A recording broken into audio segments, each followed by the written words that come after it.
Tirmidhi शरीफ की हदीस है और इसी तरह मिशकात शरीफ में भी ये है। आप सल्लल्लाहु अलैहि वसल्लम फरमाते हैं, इज़ा अस्बह इब्नु आदम फ़इन्नल आज़ाअ कुल्लहा तुकफ़िरुल लिसान।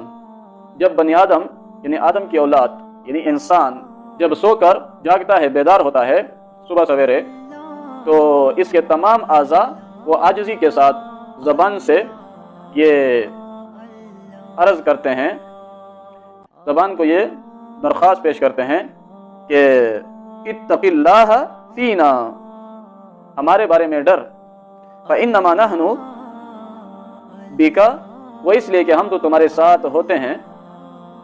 फ़इन इस्तक़मत इस्तक़मना, जब तू सीधा चलती है या जब तू सीधी होती है तो हम भी सीधा होते हैं। व इन इअवजजत इअवजजना, और जब तू टीढ़ी हो जाती है या टीढ़ापन इख्तियार करती है तो हम भी टीढ़े होते हैं। यानी हमारा जो सरबराह है वो तू है। लिहाजा अगर अपने बारे में तुम्हें कोई टेंशन नहीं है तो हमारे बारे में ही थोड़ा सा अल्लाह ताला से डर। पता चला ज़बान ही दूसरे आज़ा पर इसको फ़ौक़ियत हासिल है।